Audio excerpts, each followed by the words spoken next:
बिस्मिल्लाहिर्रहमानिर्रहीम। अस्सलाम वालेकुम मोहतरम नाज़रीन। आज हम पुल सिरात की तफसील के मुतालिक बात करेंगे। क़यामत में जब मौजूदा आसमान और ज़मीन बदल दिए जाएंगे और पुल सिरात पर से गुजरना होगा, वहाँ सिर्फ दो मकामात होंगे, एक जन्नत और दूसरा जहन्नुम। जन्नत तक पहुँचने के लिए लाज़िमन जहन्नुम के ऊपर से गुजरना होगा। जहन्नुम के ऊपर एक पुल नस्ब किया जाएगा, इसी का नाम अस्सिरात है। इस पुल से गुजरकर जब इसके पार पहुंचेंगे तो वहां जन्नत का दरवाज़ा होगा। वहां नबी करीम सल्लल्लाहु अलैहि वसल्लम मौजूद होंगे और अहले जन्नत का इस्तकबाल करेंगे। ये पुल सिरात दर्ज झैल सिफात का हामिल होगा। नंबर 1, बाल से ज़्यादा बारीक होगा। नंबर 2, तलवार से ज़्यादा तेज़ होगा। नंबर 3, सख्त अंधेरे में होगा। इसके नीचे गहराइयों में जहन्नुम भी नहायत तारीकी में होगी, सख्त बफरी हुई और गज़बनाक होगी। नंबर 4, गुनाहगार के गुनाह इस पर से गुजरते वक़्त मुजस्सम इसकी पीठ पर होंगे। अगर इसके गुनाह ज़्यादा होंगे तो इसके बोझ से इसकी रफ्तार हल्की हो जाएगी। अल्लाह ताला हमें सूरत से अपनी पनाह में रखे। और जो शख्स गुनाहों से हल्का होगा तो इसकी रफ्तार पुल सिरात पर तेज़ होगी। नंबर 5, इस पुल के ऊपर आंकड़े लगे हुए होंगे और नीचे कांटे लगे होंगे, जो कदमों को ज़ख्मी करके इससे मुतासिर करेंगे और लोग अपनी बदआमालियों के लिहाज से इससे मुतासिर होंगे।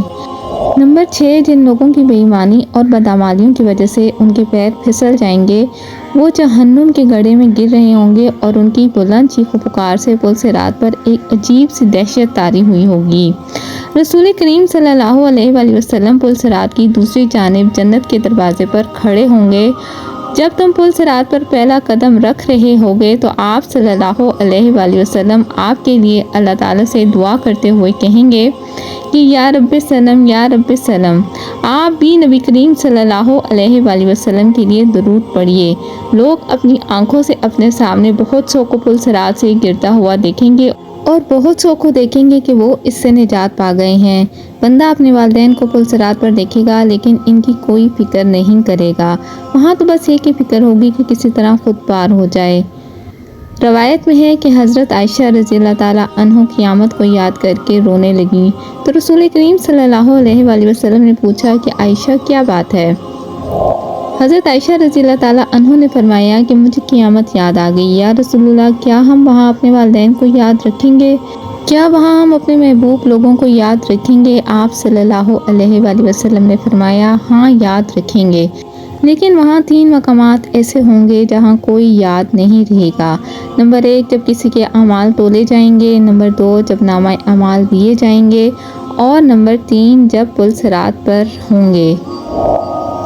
दुनियावी फितनों के मुकाबले में हक पर जमे रहो। दुनियावी फितने तो सराब हैं, इनके मुकाबले में हमें मुजाहिदा करना चाहिए और हर एक को दूसरे की जन्नत हासिल करने में मदद करनी चाहिए। और जिसकी वुसअत आसमानों और ज़मीनों से भी बड़ी हुई है, इस पैगाम को आगे बढ़ाते हुए सदका जारिया की नीयत करना ना भूलें। या अल्लाह हम इन खुश नसीबों में कर दीजिए जो पुल सिरात को आसानी से पार कर लेंगे। ए परवरदिगार, हमारे लिए अपना फजल, करम, रहम वाले हुस्न खात्मा का फ़ैसला फरमाइए। आमीन या रब्बुल आलमीन। इस तफसील के बाद भी क्या गुमान है कि वहाँ कुछ रिश्तेदारियाँ निभाएगा जिसके लिए तुम यहाँ अपने अमाल बर्बाद कर रहे हो। मखलूक की बजाय खालिक की फ़िक्र करो, अपने नफ्स की फ़िक्र करो। कितनी उम्र गुजर चुकी है और कितनी बाकी है? क्या अब भी लापरवाही और ऐश की गुंजाइश बाकी है? अगर आपको वीडियो पसंद आई हो तो वीडियो को लाइक करें, मेरे चैनल को सब्सक्राइब करें। मिलते हैं नेक्स्ट वीडियो में। अल्लाह हाफिज़।